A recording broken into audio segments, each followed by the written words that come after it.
on that, but I can only guess it has something to do with the blood vessels or circulation. Thank you. You betcha. Too bad. Yeah, Ryan, welcome. I saw Hey, how you doing? Good. What's that? Yeah. really captive. A lot of good things. All right, well, let's get moving. We're going to pray. We'll let the others come in as they may. Yeah. They do. No, you can sit next to me. All right. Hopefully you have, we're still in the notes that we've had. Lord willing, we'll finish them today. I did have one other colorful note that you'll see in front of you, which is, all that is a picture of this. Because some people, it's been a little bit difficult for them to see the colors, so I'll explain all this in a moment. And, it'll be fun. All right, let's pray. Father in heaven, we, as always, thank you for the privilege of opening up your word, looking at your text, and being enlightened. And especially as we think about these deep things, again, it's not the gospel, so we can all agree on that. But we're getting into some other areas, which, yeah, there's some disagreement on, but I pray that you'd help us to continue to do our own research and look and to look things up, and it would inspire us to study more on our own. But help us today to see the big picture, which is awesome. And we pray this in Jesus' name. Amen. Amen. So, I was reading we've been talking about the unseen realm, and as I sent an email out to you guys a long time ago about the book, Unseen Realm book, by Michael Heiser and several of his other things. And, I'm kind of, his book is good. I'm kind of taking my own approach, in the sense of how we're getting there. But it was interesting that I like to read the other side. You should read both sides. I read this critique on the book, and I was really disappointed a little bit in the critique, even though it was really, really long. Because... No, it wasn't him. It was just somebody, going and picking up the Unseen Realm book and talking about it. And one of the things there's two things he said which I want to address. The first one was simply just going through, highlighting, I want to say he was fair, relatively fair, in some of the criticisms of Heiser's book. But it's interesting that one of the things that he mentions, he starts making some criticism about this, and he says page 32, and I was thinking, that is not what Heiser's saying. So I get my book out, and I look, page 32, and that's not, the guy totally misrepresented what Heiser said. So when you read, if you read or you come along anything, I just encourage everybody, Acts 17:11, be noble, do your own homework, look at the scriptures, search the scriptures daily to see whether things are so. But also, if somebody's criticizing something, check it out. It was interesting. I mean, the first one that I looked at was a complete misrepresentation. And I thought, well, this doesn't give much credibility for the rest of the critique, because I didn't chase down every last one, but it kind of set the tone. The other thing that he mentioned, which is what I want to address here, is he said, Heiser has written this big, long book, and Heiser has said, I do not have an original thought in my entire being. So Heiser isn't making this up. What he's doing is he's collecting all the scholarly literature that's, he has a bibliography of 7,000, and he's taking all of that information that's been out there for a long time, he's bringing it down, and he's writing a book in very easy way so that everybody can read it for themselves. Okay? They don't have to go search all the literature down. Okay? But one of the things that he said, the critic, was, why does this even matter? This whole book is a whole bunch of speculation about things that aren't even important. So I want to address that, because what I've given you on the board here, in front of you, on a piece of paper, is what scholars will call a meta-narrative. And if you look at meta-narrative, you can just Google meta-narrative definition. It's just a literary term that is speaking about these structures or foundational points that exist in all sorts of literature in order to make a point. So the question is we know that God is the author of Scripture and He uses individuals. But God doesn't, this is important, if God is going to pick somebody to write something, He doesn't just download into their brain the words, right? What I mean is, in God's providence, Moses was raised in Egypt. He was adopted as a baby. He was learning in all the things of the Egyptian culture, the Egyptian religion, the Egyptian pantheon, all the Mesopotamian influences, all the Canaanite influences. So when the time came for Moses to write something, he had all of this background. You could say the same thing about Paul, right? Paul was a rabbi. He grew up in Jerusalem. He was trained in all the rabbinic ideas, schools, how to interpret Scripture, all the Old Testament ideas, everything. So when it came that day for Paul to write something, he had all this knowledge and background and history in his mind. And everybody's different, right? God just didn't zap them with this knowledge. He used their skills. He used their personality. He used their training. He used their intellect. Everybody's different. So Paul is going to write with a different Greek style than Peter. And Peter's going to write with a different Greek style than Luke. Luke uses a lot of physician terminology. Well, why do we think that's the case? Because he's a physician. But God has it. What we know is that when God intends the Scripture to be written, He's going to get it written. And He's going to use that person and all their gifts and all their strengths there. Okay. Also, when you look at, this is like, Genesis 1:1 to Revelation 20. This is the whole, let's see these themes. And the themes are of what scholars will call salvation history. The Bible certainly contains history. It contains theology. It's a whole bunch of different styles of a book. But it does contain history from Genesis 1, the beginning, all the way to the end. What that means is the Bible exhaustive? No. It is not exhaustive of all history. I mean, how could you even have a book like that? So what that means is when Moses is writing something down, he's writing it with intentionality, going, well, in order for me to accomplish my purpose in the book of, let's say, Genesis through Deuteronomy, the book of the law, as an example. In order for me to accomplish what I want to write about salvation history, everything that is included in the Bible has some connection with God's purpose in accomplishing salvation. We'd all probably agree with that, right? I mean, that's not rocket science. So, when we look, we say, well, why did He include this? Why did He include that? Why did He include, all these different things? We begin to go, that's fitting part of what His narrative is. Okay? So it comes back, why are we studying this? Again, we saw in the previous series, we talked about election and predestination, and I gave a chart like this as well. That was the predestination, election from all over Scripture. We studied a couple hundred Scriptures. But some of these were on there, but some of them weren't. Because in that particular overarching theme, we were talking about God's work in salvation from eternity past, of being chosen, being elect, being predestinated, all what that meant. Jesus' death on the cross, what it accomplished, God's goal all the way to the end, that He was going to, those whom He chose, He's going to get us all the way to the end, and we're going to be glorified, okay? So somebody, Jerry, will you read Luke 19:17 for us? Sure. Because the way that we transitioned into this study was based on that election study of Romans 8, really, I would say 29 through 30, because the golden chain, that predestined all the way to glorification. And so what we're talking about is this right here. This whole thing could be under the subheading of what does our glorification look like? And how do we get there? So all of this, if we just brought it under, it'd be one line glorification, okay? We're just expanding it out to see how God's goal in seeing us glorified here, really us ruling and reigning, this is all the things that He's been doing in order to accomplish that.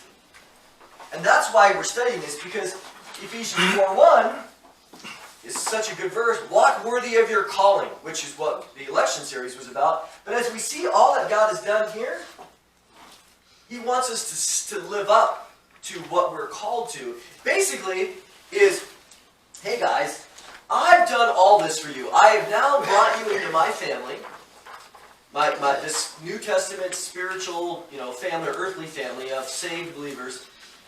For crying out loud, live up to it. Why would you sin? Sin is part of your old family's life. If you're a Christian, you're not going to sin. You're going to do everything you can not to sin, to live up to your new family status. So every time that we make a decision to sin, we are living under the rebellion of our old life and being under the dominion of Satan. That was our old life. Being controlled by the world, the flesh, and the devil. So what he's saying here is, hey, you're in a new family now. And this is amazing what I've done for you and what I'm doing for you and the future that you have. And this is all leading up to it. For crying out loud, quit sinning. Represent me well. Because that's the goal. Going back here, go out and be my vice-regents in the world. Take dominion. Represent the Father well. And then they blew it right in the beginning, of course. Okay. So Luke 19, I won't go through the whole thing, but Jesus gives a parable. You guys, this is a well-known parable. But the parable is about... a king goes off, gives his managers responsibilities, says, I'll be back. And he comes back and he says, okay, it's time to have an accounting. What'd you do with my money, my gifts, my resources? And then, I'm giving you the best result. Luke 19:17, go ahead and read it. Well done, my good and faithful servant, his master replied. Because you have been trustworthy in the very small matter, take charge of 10 cities. So then he goes at 10 cities and 5 cities. I take that parable relatively literally. There's no reason not to, because during the kingdom, there's going to be cities to rule and to reign. There's going to be regions, there's going to be governorships, there's going to be nations. Jesus says, hey, great job, my faithful servant. Because you've been faithful in this, I'm going to make you ruler over 10 cities. You're going to rule. You're going to govern. You're going to administer. So that parable comes back to Jesus rules over the nations with a rod of iron. We see that in Revelation 19, and we're there at his side to rule and reign with him. So why does it matter? Well, what do you want your administration to be? And then if we come to that point of going, oh, well, I get to rule and reign, let me understand where all that came from, this idea of ruling and reigning at all. So, yes, we're being thorough, okay? But we're trying to lay the foundation for Luke 19. So that in Ephesians 3, I think it's 14, 15, God talks about, Paul writes that God has a heavenly family and an earthly family. And what we've been discussing is that way back here, let's just start here for this little chart. God created the heavenly family, all the Elohim. We talked about that last time. All these spiritual beings to be part of his divine counsel. We'll see that more today.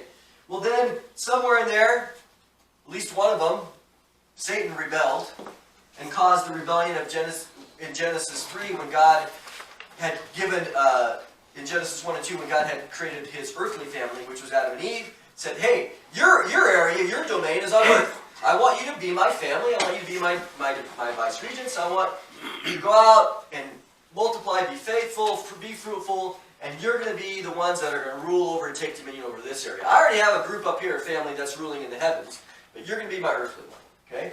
Well, the heavenly ones, at least Satan didn't like that, came down and caused problems in the earthly family, and now we have discord. So that's Genesis 3. Well, it's interesting that as things go on in Genesis 6, you have these sons of God, these rulers, these administrators in the heavenly family, a certain number of them rebel. They come down and they want to rebel against God's earthly family thing because God is setting in his plan of redemption now. He told Eve that. Chapter 6, we don't know how long it was later, they come down and they take on human women. And they mate with human women and produce these Nephilim, these giants. So now you have these half-breed, these hybrids, okay? Half Elohim and half human. I know it sounds crazy. But you're going to see how this little blue reappears over and over and over because this was the heavenly rebels' attempt to disrupt God's plan because they went down and they sought to corrupt humanity's genealogy. That's why in Genesis 6:9, when it talks about Noah, it says Noah was perfect in his genealogy. In his toledot is the way, that's the word that appears, okay? So just I'm giving you the overview. You have them interrupting, creating this hybrid mess, which God sends the flood, okay, to wipe everything out. The flood wasn't just because man was wicked, and we're going to talk more about this later, but I just want you to see a rebellion. Well then, in Genesis 10, this is after the flood, this is super important. God is looking at humanity after Noah, and he says, okay guys, we're having a fresh start here. I want you to come directly to me, and I want you to worship me as your creator, and that's what we're going to do, and live for the glory of the Lord. Well, come to find out what they do. They rebelled. They created a ziggurat, what's that? The Tower of Babel. They wanted to create it all the way up to the heavenlies, okay, in order to make a name for themselves. God says, so God gets frustrated, I mean if he can. God says, you know what, okay humanity, I'm done with you. I'm going to separate myself from you, and I'm going to create my own new nation. Okay, that's Genesis 10 and 11. Genesis 10 lists the nations. Genesis 11, I have here, gives jurisdiction to these sons of God. And we'll see that later in Deuteronomy 32. The nations are wicked. God says, all the nations, I am giving over this jurisdiction to lesser Elohim because I'm going to create my own and I'm going to deal with them directly. Well, who do you think that is? Abraham. The exact next chapter, again, Moses is giving us the only information that we need. Hey, guys, by the way, God takes a step away from the whole, and he's going to pick one and deal with one. Okay, you'll see how that pattern fits. So, the very next chapter, Genesis 12:1, God called Abraham. At the end of Genesis 11, we see now the genealogy Moses is writing there. Well, let me give you the genealogy of Abraham and Terah and, and Nahor and all your family, because remember, he's writing way over here to the Israelites, right? In 1450, this happens in 2000 BC or so. So he's writing to the Israelites in their current time frame saying, hey, I'm going to tell you about your history with Abraham. Okay? You guys have had your oral history. You guys know Abraham came from Mesopotamia and his family worshipped idols. We know that from Joshua 24. He goes, well, let me tell you about where you came from. And so Moses is writing this history. You guys follow the distinction between when he's writing it and what he's talking about. So he's writing, everybody good with that? Yeah. Okay. Yeah. So he's writing to them, let me tell you about your history, where you came from, the exact one. So the next thing he writes about to the Israelites is, hey, Genesis 12, God picked Abraham. Abraham, I want you to leave. I'm going to come over there, and I'm going to make from you, Abraham, a nation.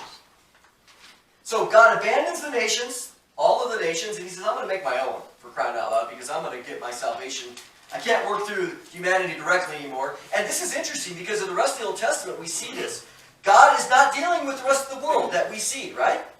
The only few times that you see that, as we've said, is when Jonah goes to Nineveh. That's really unusual. That's not the typical thing.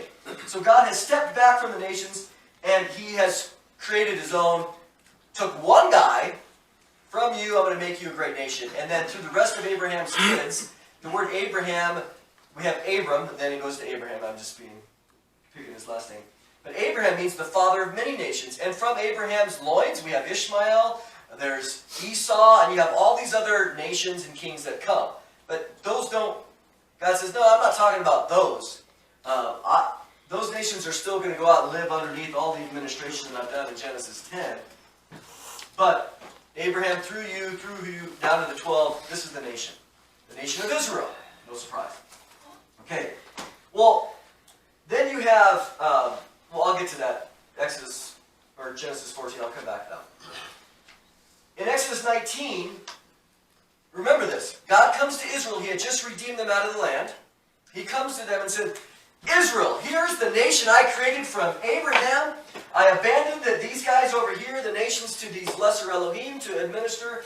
But then I've chosen you. I've redeemed you. Let's go. In fact, you are going to be a kingdom of priests. All of you are going to be priests to me. Because you're the one nation, you're going to all have access to me. What happens later, immediately? Exodus 32, the golden calf. God says, that's it! I'm about ready to wipe you all out. And Moses is like, come on, Lord. And God says, okay, I'm not. But you know what? He does the same thing here. I want you to see the pattern. He steps back from the whole, and he picks one. With the nation of Israel, what does he do? He steps back from the whole, and he picks one tribe, which is who? Levi. Okay, I'm limiting access from the Gentiles here. I'm going to pick one, I'm going to give them access to me, and then we're going to plan salvation. We'll go over to Exodus 19. You guys fail again. You guys can't handle me. I'm too holy and righteous. I'll burn you all up. So I'm going to give Levi one tribe to have access to me, and he develops the priesthood. And then even there of Levi, he takes one family, the tribe of Aaron, to become the high priest. So you see the pattern of what God is doing. God is seeking to bless, but he can't deal with the whole. He has to pick one. And you see him do that here. You see him do that here. Okay. They wander in the wilderness for 40 years. Okay, well, let's go back for a minute. Before they start wandering, they're getting ready to go. They send the spies out to the land. They're hanging out down here in, Kadesh Barnea in the desert, and Israel's up here. So they send the spies up, and the spies come back with the bad report. What was the bad report that the 10? Giants. Well, why would Moses include that? In fact, in Numbers 13:33, it's very specific. I'll get right on here, but if we want, we can put Numbers 13:33, 32 and 33, because really that should be included. But Is that before Exodus 19 or after? it's after Exodus 19, before Deuteronomy 2. And the word 13, number 17. It's Numbers 13. So just after Exodus comes Numbers and then Deuteronomy in his writing. But the reason I bring this up is because the word Nephilim appears in Numbers 13.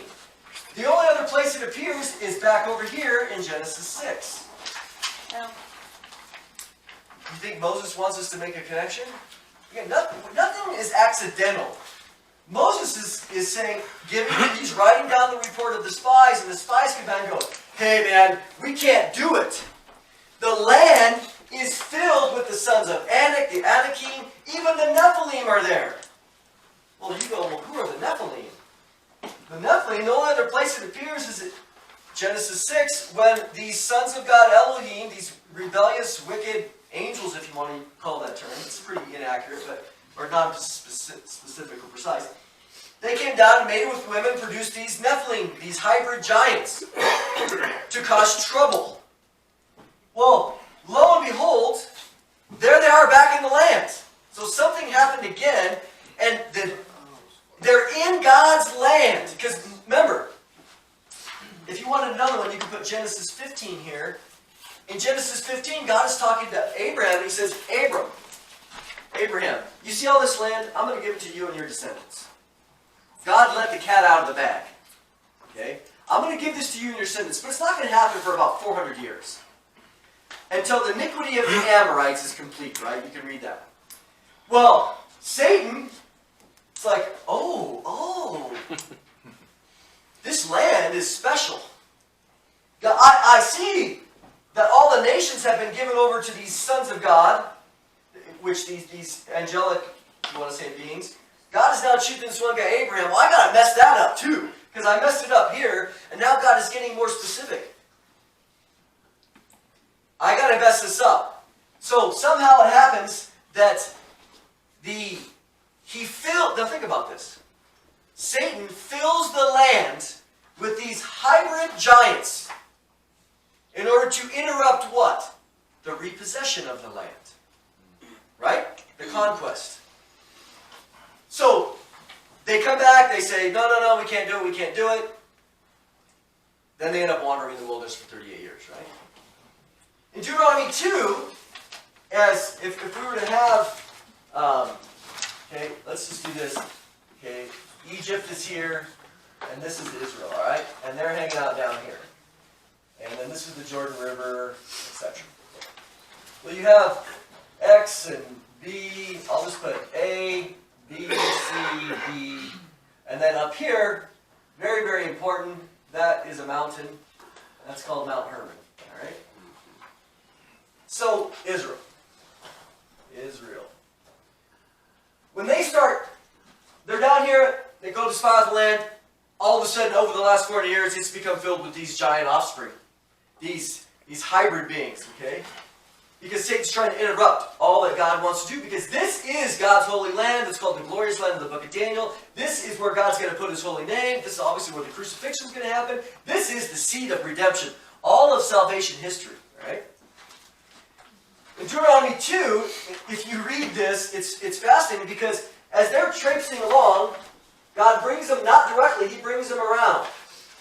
And Moses is saying, hey, the Zamim, the Emim, all these Eames beings, these tribes are living in the land. And he goes, well, don't worry about going here, because Esau and his descendants already wiped out that group of giants. Oh, don't worry about here. Edom already wiped out that group of giants. He said, but as you come up, there's Og is here, there's another one, the Heshbon is over here. He says, and then this is the big one, the land of Bashan, which is the land of giants, just on the eastern side of Israel, which is not modern-day Syria, Golan Heights. Mount Hermon is right there, and we'll talk about that connection later. As they're coming around, what God does is he systematically destroys all of these Nephilim tribes. See, it's interesting. One of the things that the Bible is accused often of genocide, because God says, I don't want you to leave anything breathing. Right? Remember that? That wasn't to everybody. See, we just think, oh, God killed that wasn't. You know who he was killing off? He was killing off every one of these hybrid giant clans. Because they were spawned by these rebellious Elohim. God said, I can't have that in the land at all. I want you to kill just very specific tribes.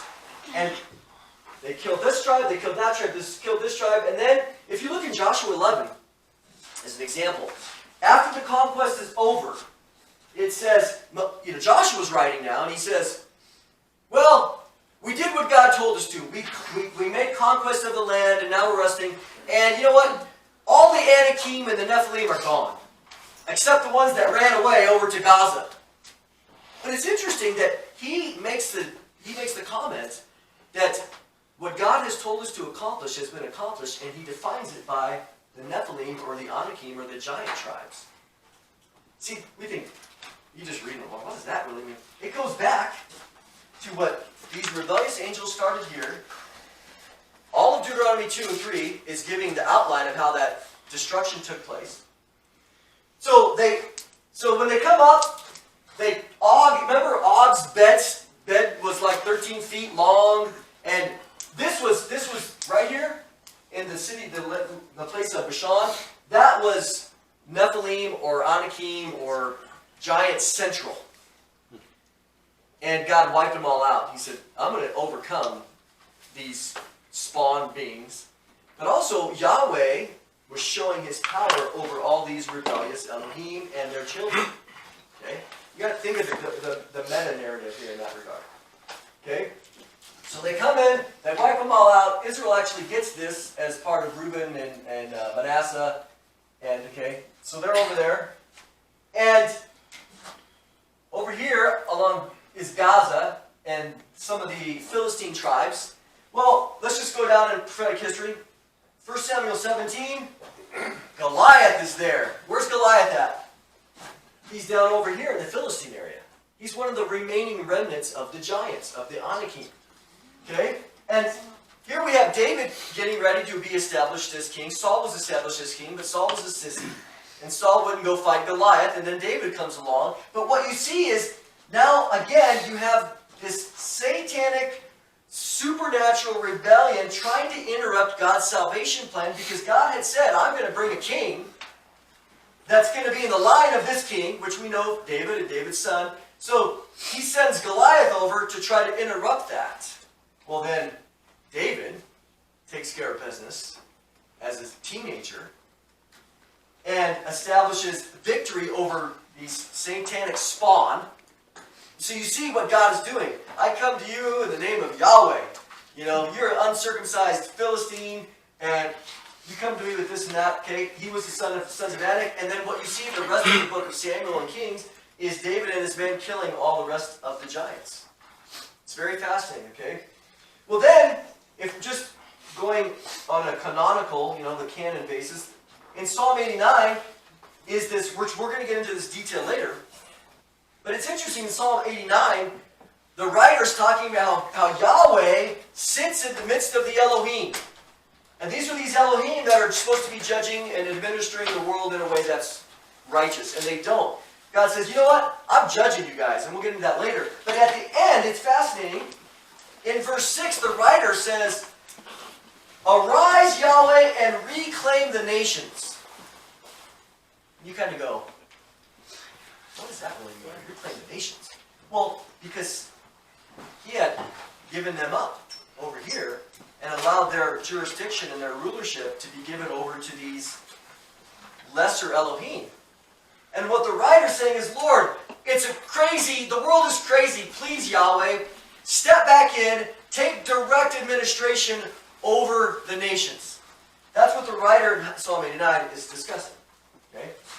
Then later, we get to the book of Daniel, and we get this interesting thing about the prince of Persia and the prince of Greece. And it's very specific. This word prince is, and Michael is called one of the chief princes, which this gives us a little hint. What do you mean the prince of Greece? And the prince of Greece is not good.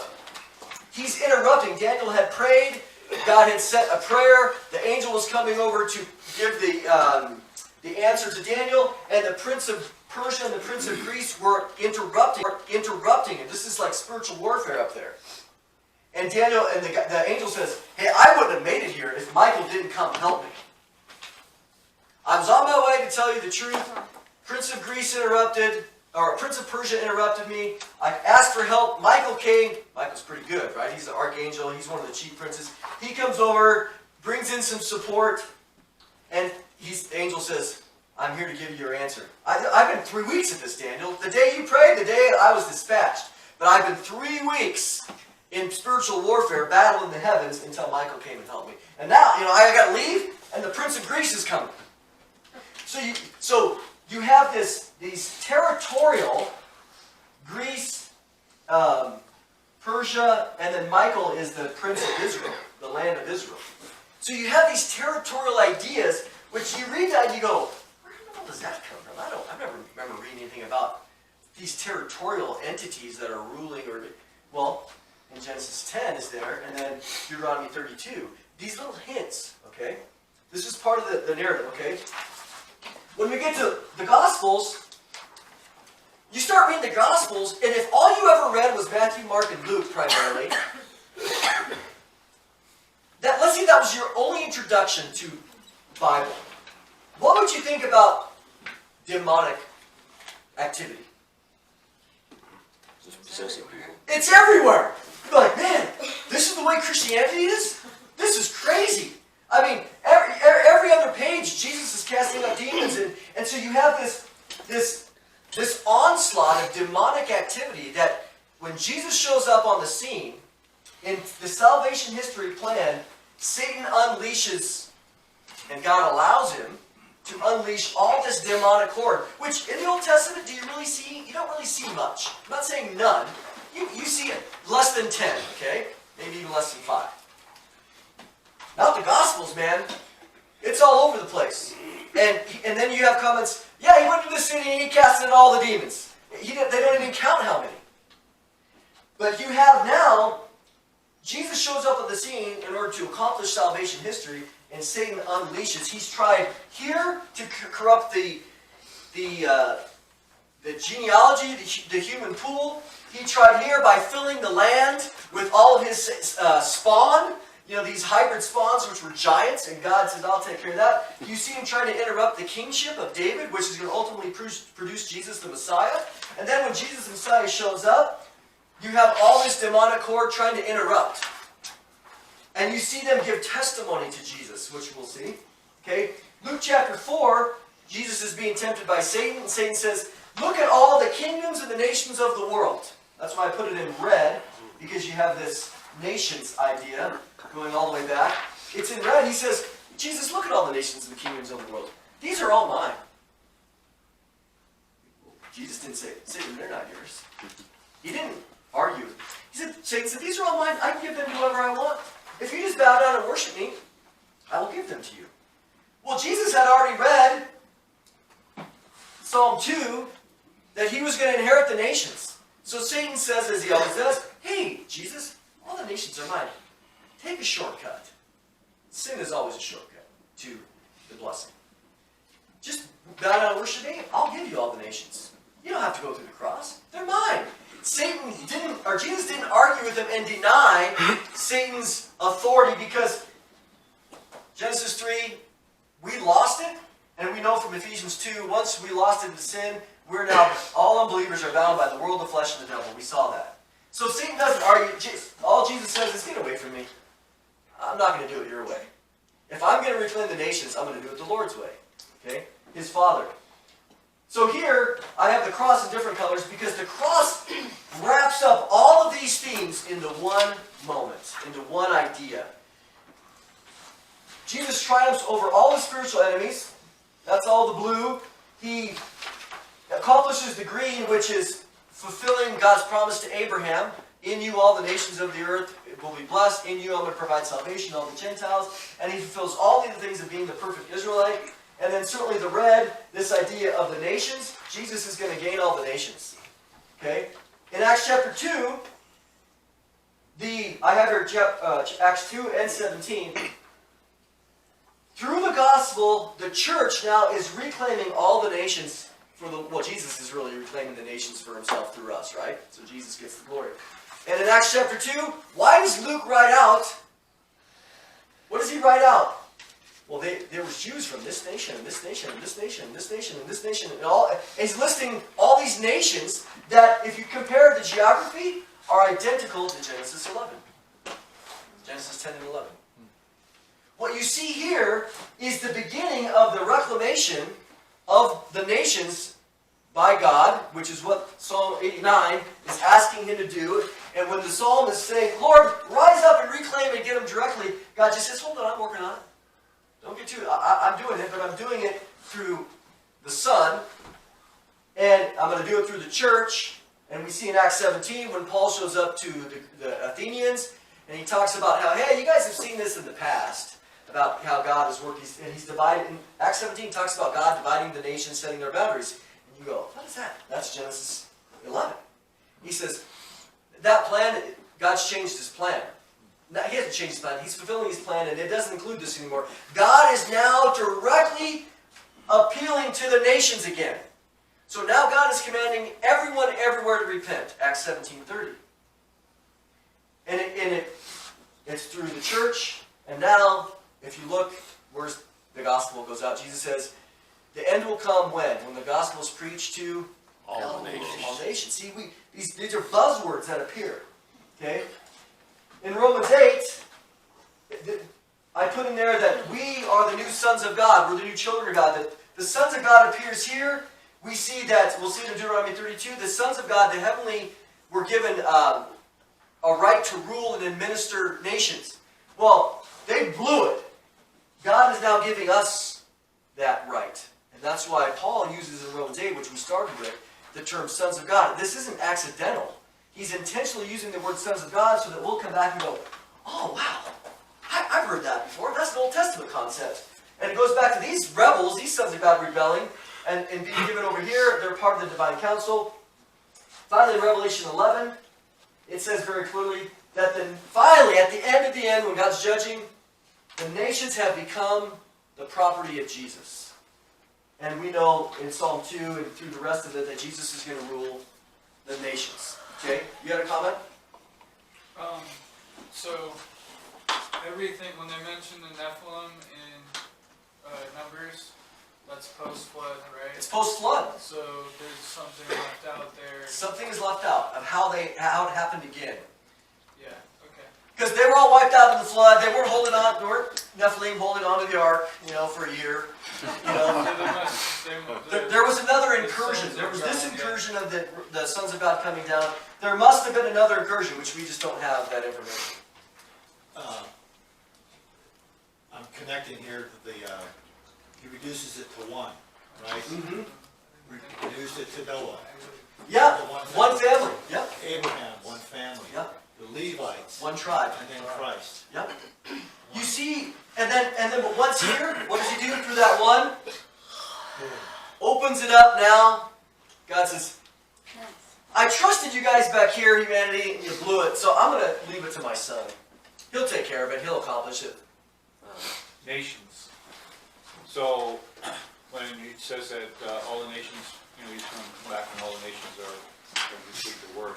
So do you think that the number of nations that exist now, 60 or 200, let's say, are all under this 70, even like you said it well. They've all branched out. But all the humanity comes back to these 70 listed in Genesis. well, the nations, that 70 is defined by who the descendant of Noah was. Correct. Established that. Yep.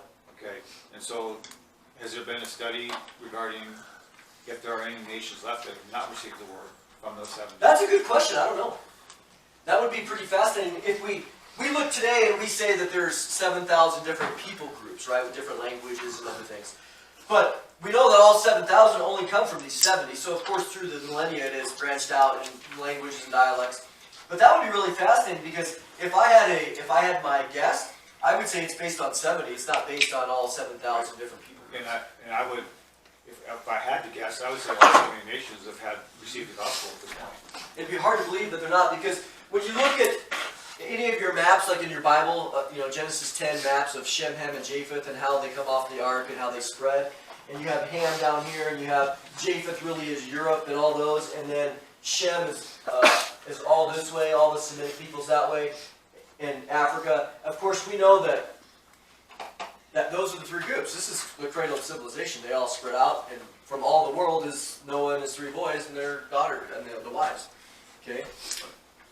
But just a year ago, I went to a conference with my son-in-law James called Finish the Task. And at that conference was many of your top missionary groups. YWAM was there, Crew was there. And they had maps and they had people groups and languages. And there was the goal was to divvy up every one of the remaining groups that hadn't had any contact and stuff. Now they did it on paper, and there's now these prayer warriors for the rest of the world. And this Finish the Task conference, it's about, 12 or 15 years that they've had these conferences, building up to the one that James and I went to. They had finished the task, so to speak, on paper. On paper. And getting stacked. So there is actually a group motivated, fulfilling exactly what you're going to talk about. So if I was just thinking about what Satan might be doing, well, obviously he's aware of this contact with the original nations. He'd be aware of the original, the beginning, and then so that would probably go a long way to explaining the increased demonic activity currently right now. Because he knows his time is short. And if you Gary, you want to read? You're helpful to me. Yeah. Read Romans 11:25, maybe 26, but at least this is. You're going to see something here. You're going to see this phrase, this phraseology. And this is what we're waiting for. Go ahead.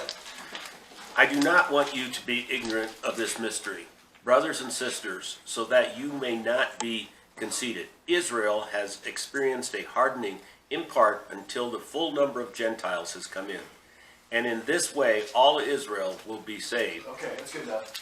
He said, in this current time frame of the church when Israel's been blind, because the center is around Israel, and God has something to do with them in the future.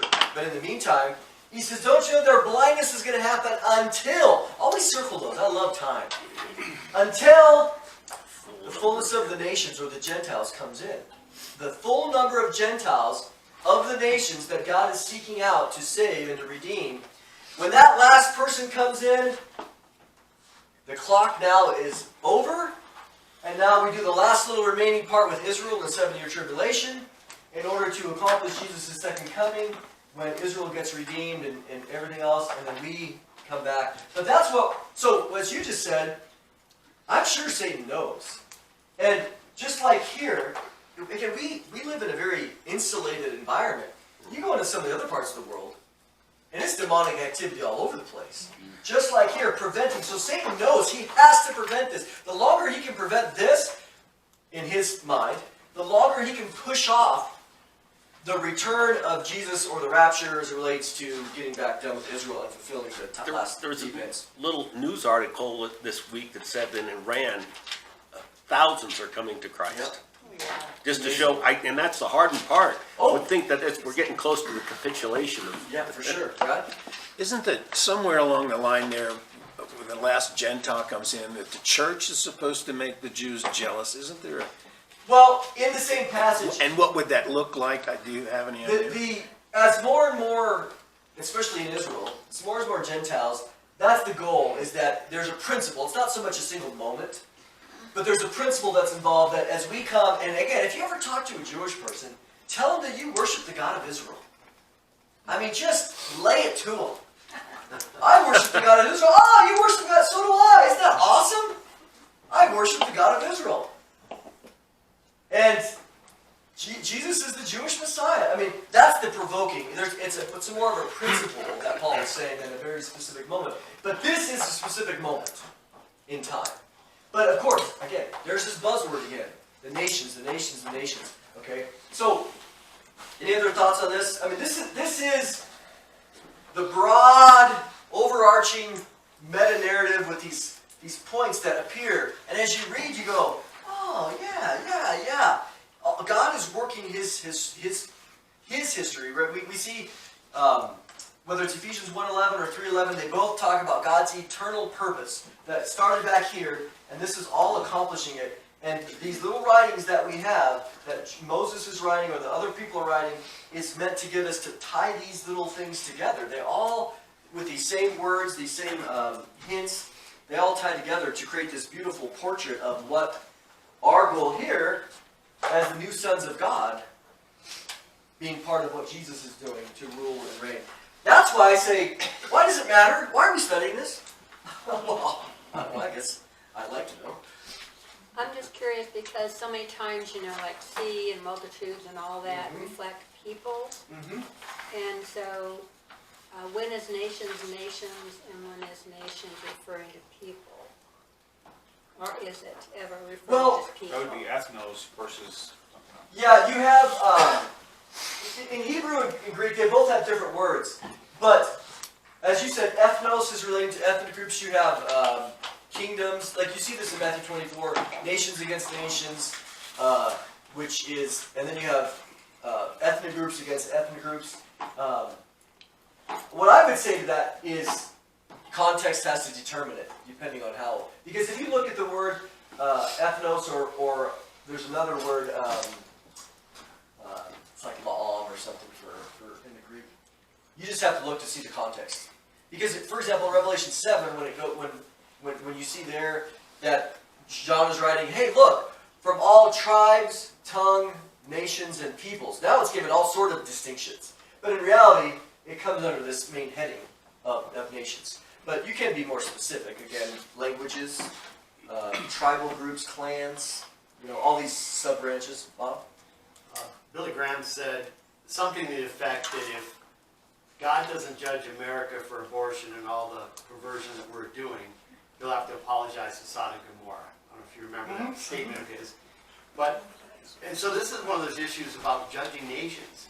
And I've always struggled whether God continues to this day to be judging nations, or is he still, are the doors open where he is just now going after everybody individually, or is our nation still under judgment? Well, I don't know if that's hard to answer, because there's not a text specifically that would say that. But what we do know is that nations are made up of people. But God isn't dealing with nations like you see in the Old Testament, where God would say, send a proclamation against Egypt, send a proclamation against Babylon as a nation, or against Greece or whatever. I see what you see is in Acts chapter 2, God is going after individuals which make up the nations, for sure. And then later, during the 1,000-year reign, he's going to deal with nations again, just like he did in the Old Testament. Because for a really fascinating passage is Zechariah 14, where he says, during that time, if you don't send your representative over to Israel in celebration of the Feast of Tabernacles, God's not going to send rain on you. Your nation's going to be judged. So it's really fascinating. It's one of the only places you get a very specific thing that's happening during that 1,000-year reign. And it's nations. All the nations will come and appear, and there's representation. You don't appear, your nation's going to be in trouble. But Israel's going to be the head of all nations. We know that. And all the blessings are going to flow from Jesus, who's the King of Israel, through the nation of Israel, through all the separate nations of this period. So it's really fascinating. So I would say there, but during the church age, I don't see that specifically. I'm just trying to tie in a couple of ideas that I've read. One of them being that Babylon is seen by some as New York. Sure. Wiped out, the whole thing. Mm-hmm. Jonathan Cain has a lot of information, and he sees himself as practically a prophet. Yeah. And he ties in 9/11, and he ties in all this with literally New York City. Yeah. So, and I know that you mentioned not too long ago that because it's not in the Bible specifically about this nation called, the United States and what we've done, even our founding fathers were not necessarily Christian, even though they were cultish, because they were into Freemasons and all that. So there's this big controversy as the people saying, well, we're a Christian nation, it was started by, there's a big controversy, even the way Washington, D.C. was laid out in a pentagram and all that. So anyways, I don't know where I'm going with it, but I'm just setting that. Scholars will debate in Revelation 17 and 18 about the nature of Babylon, because it was a real city at a time, it was a real nation. Jonathan Cahn wrote a book called The Harbinger. Yeah. So if you read that book, he's tying a lot of things together, which are pretty fascinating. And I remember reading it and going, this is fascinating, what do I do with this? In that sense, I wasn't sure what to do with the information, except this is coincidental, or whatever. It wasn't, I don't know. But there was no point in the sense of what I was supposed to do, except just be awed at all the things. Without getting into all the detail, scholars will debate, is this literal Babylon being rebuilt in the country of Iraq? And they've tried to do that. Some of you see it shift in ebb and flow. Or is the book of Revelation very apocalyptic? It has a lot of imagery, it has a lot of symbols. Babylon, in the book of Revelation, if we put that over here, goes all the way back to here, right? Babel's well known in the Old Testament, and through not only in Genesis 11, with the city of Babel, the Tower of Babel in the land of Shinar, but through the rest of the Bible, it's used often as a symbol of the anti-God spirit, or the anti-God age, or the anti-God movement, which ultimately comes back to the prince of power of the air. So if that's the case, then if we go and we say, well, Babylon is not referring to physical, but it's referring to this spiritual anti-God type of system, which isn't localized in New York City. It does mention that the city has fallen, right, in a matter of 2 hours or something. So could it be New York, which feeds the whole world with riches and wealth, financial and oil and all these other things, and immorality? Could be. It's just so hard. When we get to here, we're going to look back and read the book of Revelation and go, oh man, it was right there. It makes perfect sense now. Even the Seven Hills with Rome. The Seven Hills with Rome. And the Catholic Church, and that gets tied in too. See, this brings up a good point, because remember, we're living in the year 2020. So when we interpret the Bible, like if you go back you go back to the Reformers. For example, the London Baptist Confession of Faith in 1689. Okay, you have these Reformers. So they're reading it, here, and when they're reading the book of Revelation or Daniel 11 and talking about the little horn, they're saying, well, that's the Pope. So they're interpreting it through their lens of Catholicism and the Reformation and the anti-Reformation period and all that. They're thinking, this is the Pope. And I'm like, what? Okay, we're all trying to understand, so it's not wrong, but now if you ask people, they go, oh, no, that's not the Pope. Even the Reformed people now, they go, nah, not really. we kind of believe it's probably the coming world ruler, the Antichrist. But for them, we cannot interpret the Bible through our lens. We have to go back and interpret it through the original lens, the context of when it was written, and try to understand. But when you get into apocalyptic genre, which we've talked about, you say, how do I interpret this, Wanda? Well, what genre are we in? Are we using symbolism? Are we using figurative language? And that helps us to go, man, when we start getting to some of that, it's hard to be definitive. One thing, going back to what Bob said, so the conference he went to with James was the 14th, you said 14th annual conference, and in theory, on paper, they're going to reach these, all nations, supposedly, that's the game plan. But in the recent news, I was trying to bring it up, in Israel Senate, and in Israel, I believe you said, was only about 20% of any religion, the populace. Yeah, they're of any 20%, belief system. yeah. But they've got bills now in their Senate to stop Christians from evangelizing and coming in now. And obviously, there's the other side in Israel, they're looking at the economy. For sure. So they're looking at the dollars, but they actually, Because Christians bring the there's a dollars. lot of people, yeah, exactly. But they're speaking out about any evangelism, any tracts there now to stop it. Yeah, it's amazing in that, because remember, the map up here, Israel is the center. Yeah. I mean, Israel is the center. What you talk about sounds like jealousy to me. Oh, for sure. The religious Jews there, they hate Messianic Jews. Because Messianic Jewish ministry is really successful. Because it makes sense. We look at all this Old Testament history, and the Jews are so stuck in their rabbinic thinking, they can't think outside that box. But you get somebody that God is drawing to himself, and you start just opening up the Hebrew Bible. And they're like, oh, I've never seen that before. And it's extremely powerful. Like, I would say, hey, I worship the God of Israel. This is your history. I'm just a Goyim, man, coming in from the outside, worshiping the God of Israel in that sense, and you try to provoke them to jealousy in those regards. Could Israel possibly be a modern-day Babylon? Absolutely. That could be the end. And in fact, if you look at in Revelation 11, it talks about during this time of tribulation, I kind of left this open here if we do this. If we do the 7-year trip here. In Revelation 11, it says, talking about the two witnesses, it says, they're prophesying in the city of I think they call it Egypt. And he says, where our Lord was crucified. So, Egypt or Babylon, I think it might even use Babylon there. I know it uses the word Egypt. But it's putting these labels, it's calling Jerusalem Egypt. Because of all of its, just, again, anti-God, pantheon of false religious system and everything, and it's corruption and immorality. But so we have a precedence of them taking these national terminology and putting them onto a city because of what it represents. Right, so you can see that. Israel, Tel Aviv is the #1 gay capital of the world. Okay, Really? #1. Wow. Beats out all the other cities for their sin. But also the pornographic industry is not out of Hollywood, it's not out of the United States, it is out of Israel. And they are behind 99% of the pornography websites and everything right out of Israel. Tel Aviv is the first thing that's going to be bombed. Yeah. Because there's a very little religious presence there. It is, things that Paul talks about.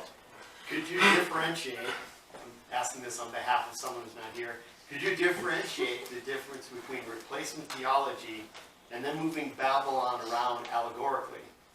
Do you follow what I'm saying? There is a knee-jerk reaction against replacement theology, right? Where the Church is replacing Israel. Yeah.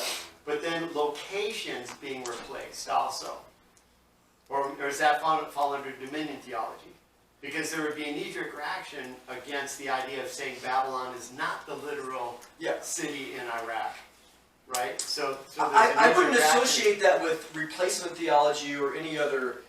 I wouldn't replace. If we talk about Babylon in the Book of Revelation as an example of not being, let's say, the literal city, I wouldn't fit that under any specific system of interpretation, whether it's dispensational or replacement or supersessionist.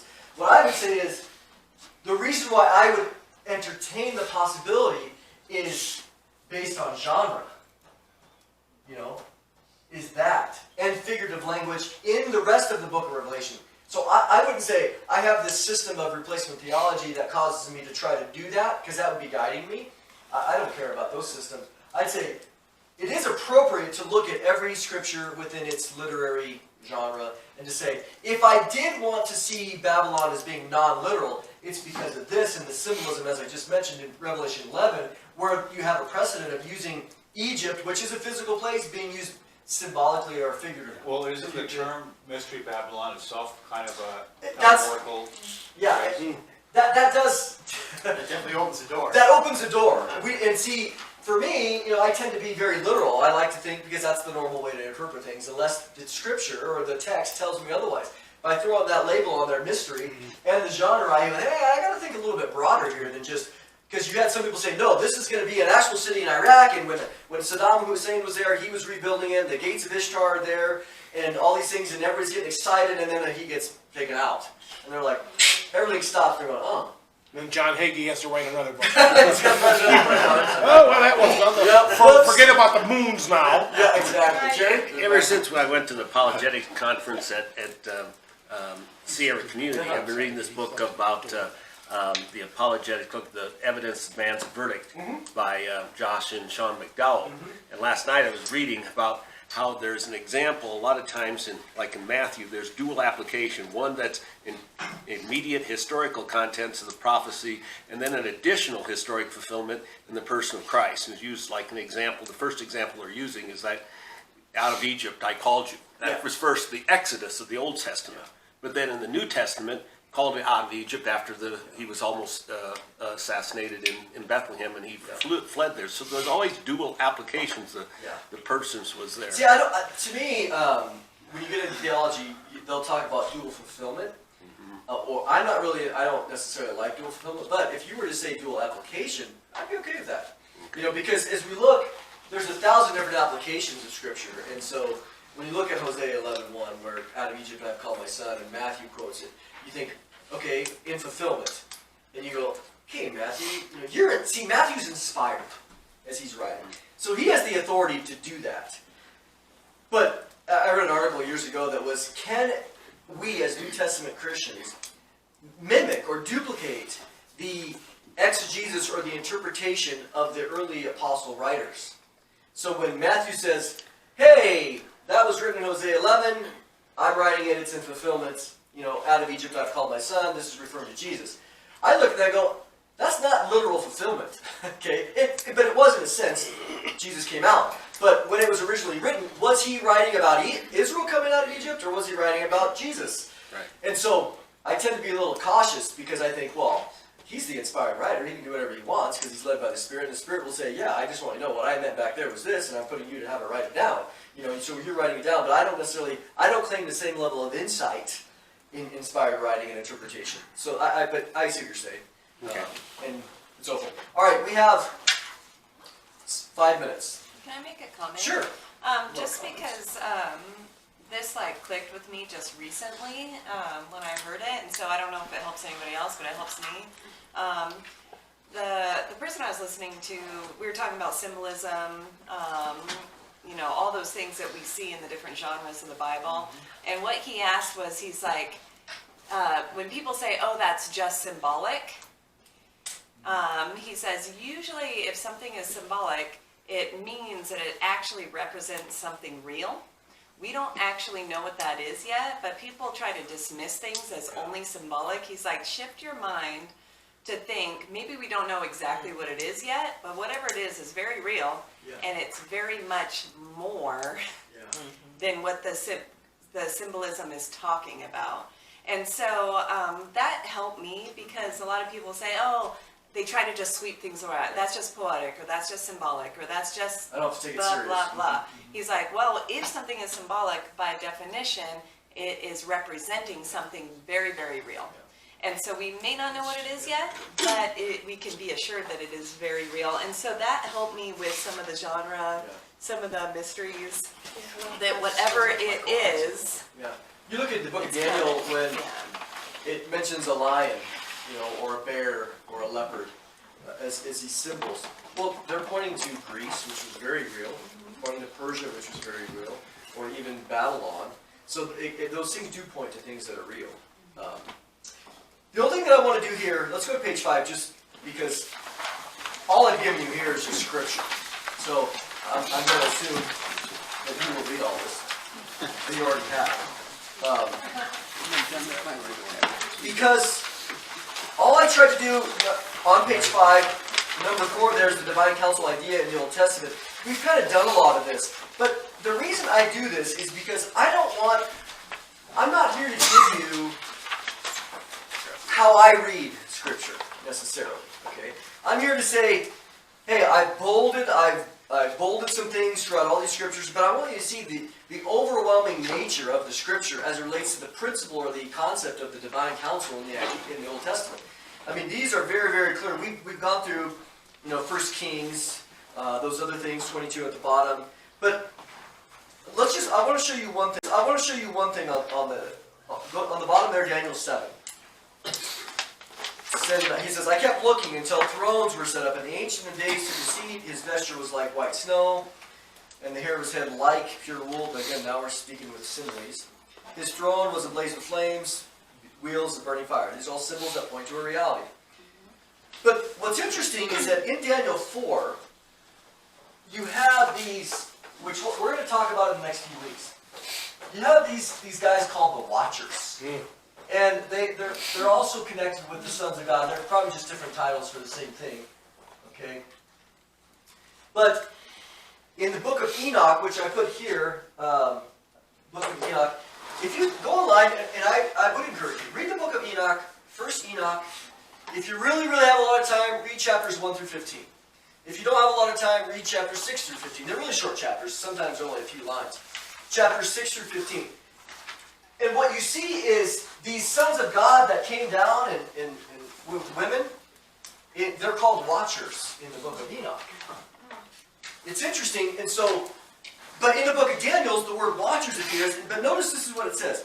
This sentence, they were judging Nebuchadnezzar because he got proud, and he went out into the forest during the wilderness, and his fingernails grew long, and he said, you got 7 years until you humble yourself. This sentence is the decree of the angelic. See how it's italicized? That means it's not in the original. This sentence is the decree of the watchers. And you go, whoa, whoa, whoa. How in the world are watchers decreeing anything? Right? By necessity, it says later, and the decision is a command of the Holy Ones. It's interesting, too, that you see this phrase, kedoshim, which we're going to see next time. Holy Ones is another term that appears all throughout the Old Testament, referring to this council. So this council is decreeing something. They're decreeing the judgment of Nebuchadnezzar. Okay? In order that the living may know that the Most High is ruler over the realm and bestows it on whom he wishes, and it goes on. A few verses later, they say, hey, by the way, this was the decree of the Most High. So, one of the criticisms that I told you as I started here, with the book, the guy said, well, this guy Heiser's talking about this divine council, and what he says was, which was really unfortunate, that the council gives God counsel. Oh, no. And that's nobody's opinion. Page 32. It's on it. I have a book. I opened the book up, and I was like, and I was talking to my son-in-law, and I said, read this. And I go, what do you get out of this criticism? He goes, well, it sounds like God needs counsel from these people. And I said, we all know that God doesn't need counsel, right? So, okay. I might as well prove a point. Okay. Here, page 32, you can read the whole thing. On that criticism, it said, go to page 32, the counsel, the divine counsel counsels God. Okay? I don't have an answer for that. Absolutely. There is no answer to that. Thank you. Okay. Here's the only thing that he mentions on page 32. I'll just read the paragraph. What does God need with a council? This is an obvious question. Its answer is just as obvious. God doesn't need a council. I mean, is that unclear? But is Scripture clear that he has one? The question is actually similar to another question. What does God need with people? The answer is the same. God doesn't need people, but he uses them. God is not dependent on humans for his plans. God doesn't need us for evangelism. He could save all the people he wanted to by merely thinking about it. God could terminate evil in the blink of an eye and bring human history to the end he desires at any moment, but he doesn't. Instead, he works his plan for all things on earth by using human beings. He's also not incomplete without our worship, but he desires it. I'm not saying that the question of whether God needs a council is pointless. I'm saying that it's no argument against the existence of a divine council. So, this criticism completely turned upside down what he was saying in there. By saying, see, when you read that, imagine you're just reading the critique, and you read, oh, Heiser says that the divine council counsels God? Oh, I'm staying as far away from that heresy as I can. All you got to do, that's the only place that the idea of a council appears on that page. And so, in reality, it's frustrating that that's garbage. That's unfair, it's uncharitable, it's unloving, it's unkind, whatever label you want to put on it. That's not good research. Because what it does is it evokes you, which we have a tremendous, understandably, justifiably devotion to God Almighty alone. But when you use that sort of inflammatory language, that God needs, or the council is counseling God, he didn't say that anywhere in there. That the divine council, the decree of the watchers in Daniel 4, isn't because God isn't in control. But God, just like in 1 Kings 22, God said, hey, we got this problem over here with the king of Israel. What should we do about it? Does God need our help? But he's inviting us to come along and to be a part of what he's doing. No one in any of this is implying that God needs counsel. Romans 11:33 and 34 says nobody counsels God. But does God listen? Does he invite us to participate? Absolutely. That's why the council's there. In fact, the council, he said, okay, watchers, what do you guys think should happen? And we don't know all the details, but Nebuchadnezzar being judged for 7 years was a decree of the watchers that God said, I'm on board with that. And it was the decree of the watchers, which also ended up being sovereignly a decree of Yahweh as well. So, what I want you to do is, the last page there, I probably will address a little bit of number 6 next time, but what I tried to do with number 5 is the divine council in the New Testament, which we've been talking about, right? Thrones and thrones and thrones. We will sit on thrones. We're going to judge cities. So I've given you this idea that in the New Testament, where are we going with all this? Romans 8. We are the new sons of God that are going to be given thrones. 1 Corinthians 6. I don't know if I put that one on there. I didn't. That we're going to rule and judge angels. We're going to rule the world. We're going to judge the world. Another word for world? Nations. We're going to judge the nations. And we see that from several other passages of that. Any last comments? Where's Enoch? I asked you that last week. It's online. You'll find it online. Okay. I was looking at it in the Apocrypha. I thought it was in the No, Apocrypha. it's in the Pseudepigrapha. You have to go online. I guess I'm wondering why you capitalized holy ones there when in the Daniel it's not capitalized. Yeah. Does it Shame on really you. matter? Okay. So it's not capitalized in Daniel. Because in Hebrew, or at least in Daniel 14, Aramaic, there's no capital. Oh, okay. One of the things interesting working Saturday, and it goes back to what James said, but we're having a lot of people, obviously from Europe, from the Soviet Union, or former Soviet Union countries like Ukraine. And what's interesting, you mentioned San Francisco and New York. So you had these people coming in from San Francisco and New York, and I tried to talk to one. I thought he was going to punch me. But he had an Italian uniform on, but he was from Ukraine. And what he said, like in New York, I had couples from New York. I had 7 people do this. You always ask them where they're from, and they got the accent. Well, they have jobs here now in the Bay Area or in New York. And one, Jackson Heights is sort of a melting pot of everything in New York. And they said because they assimilate into their own community. They don't have to fall in anything. So these groups, these people groups, go in, and they were just like the one young girl. I said, "Are you ever get homesick?" She says, "No, I'm in a community of my people." And they don't step outside of it. We see some of these microcosms in our big cities, Chicago, New York, LA. Right. Because especially if they come over and they don't speak English, you might not know anybody, but they speak your language, you're going to zip over there, right? Think about what happened in Genesis 11. You're going to not know anybody, but if they speak your language, all of a sudden you have some commonality. And we see that in our current system. Just take that from the micro level to the macro level. in Genesis 11. It's amazing how that God just dividing the language was enough. But they even speak our language. Yeah, They don't exactly, want and they us to still do assimilate it. in. They don't They want still us to do be it. part. Even though we do that.